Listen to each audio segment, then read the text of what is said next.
one of the things that hit home at that point when I started trying to find the right driving position and all of that was that, man, these front seats are incredible. Oh, They are large. They must have always been that way. I'm not sure if they're different from the previous Kodiaq. But you know what it's like sitting in them? It's like sitting in a chair. oh, nice. They are that high off the floor. And the seat back, like I measured it like that. Like where my shoulder ends and to where the seat back top is another that much. Oh, wow. Okay. The seats are massive. So if you're tall, you're going to be comfortable in these But a front Kodiaq seats. is a bear, right? So they must be making accommodations for a larger person. Bears will be comfortable here.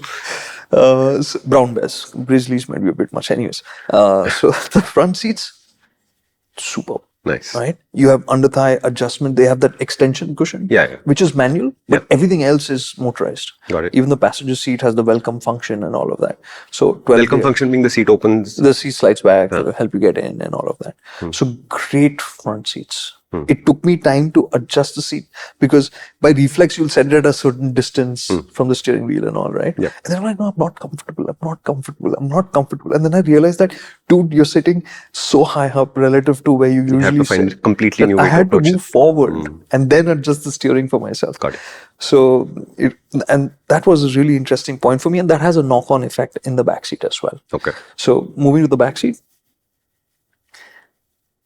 comfortable. Again, the seats high and the cushioning for the seats, both front and rear, is taut, not soft. It's the kind of cushioning we like because that means when you really spend time in the car, you will stay fatigue-free for longer. Correct.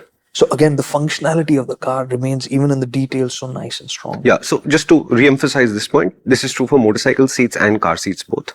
If you have a very nice soft cushion, you will be impressed at the test drive. It's designed to do that to you. But when you start trying to live with that car for longer distances and longer road trips, you start sinking into the softer cushions and then the support starts to go away. A firm seat will not be so impressive on day one, but a year, 2, 3 years later, you will be so happy with this seat because the fundamental support structure doesn't change in any way at all. So when you see a really stiff seat on a car or on a bike, don't automatically reject it. Over a longer duration of ownership, they actually work out better. Also, think about it from the physical movement of things, right? When the seat cushioning is soft, it actually creates more movement. When it's firm, you just stay settled. And those, we don't think of it that way, but the more you keep moving, the more fatigue it adds in. And I learned this on the classic 350 when it first came out with the Spring springers. seat, yeah. Right? Because It sounds like a good idea, but it's not. it's a terrible idea. It was extra tiring. So that's why firmer seats like this, we like Shumi said, first impressions may not be great, but you will enjoy them the more time you spend with them. So again, the ergonomics, the seating position, the space, good. Headroom, not an issue. Even 6-footers will be fine here. But as with the Kodiaq before, like for somebody like me who's short, the sense of space is not great. One of the reasons is the shoulder line is high. And the other are those tall seats at the front. They block off your view? Just blocks off your view. Got it. So and they're really tall, right? So it's literally standing in front of you like that.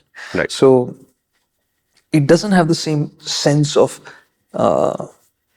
luxury because of that, because that sense of space is a small thing, but in terms of how you perceive your time there, then changes a lot. Right. Will you be functionally uncomfortable there? No.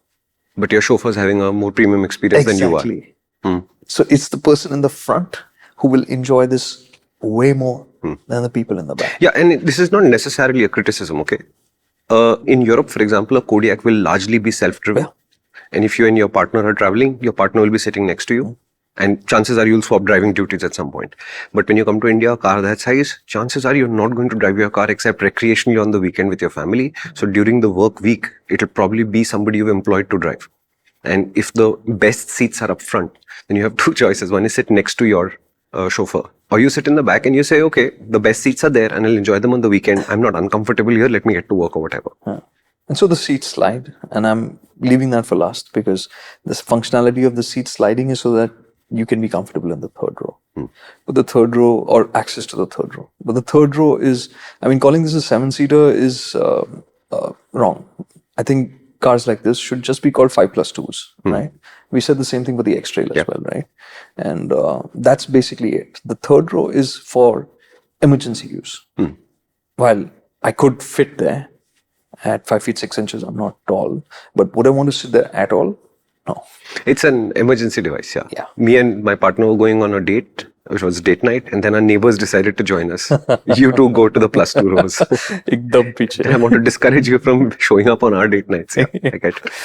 So, and you can see it even in terms of the detail, right? Like what you'd think about for the third row, you know, what creature comforts does it have? Does it have aircon vents? No. USB port. No. Cup holders? No. I mean, there's one cup holder on this side, and these are like those typical Skoda, simply clever things, right? There's a storage bin, and there's this rubber hoop at the side, like a band at the side. And it looks a little firm, so you wonder what it's there for. You go fiddle around with it, and it just pops up. And that becomes a space for you to park something. So, third row clearly is like not a regular use third row. And definitely for adults, no, right? Got it. You could increase space by sliding the second row forward, but the seats are set low. It's not the place you want to spend time. And kids, I mean, smaller kids, sure, for some distances, they'll be absolutely okay. But again, the second row seats are tall. And this is something that we've spoken about in other cars as well. When the seats are tall and you're in the third row, the roof line is dropping down, it starts feeling claustrophobic. So kids sometimes do suffer from that. So you have to keep that in mind if they're going to. And I'm assuming the window shoulder line is also high, so you're they also restricted sideways. Yeah, I mean, if they're small kids, anyways, it will feel high. But they do have a window there, so there is glass area, so it's not closed in that way. It's fine, but you will be sitting low. Got it. This clip is actually from a much longer video, which is on our main channel, which is called MotorInc. Why don't you visit us there? This idea in more detail over there with my great friend Kartikeya. You like him, right?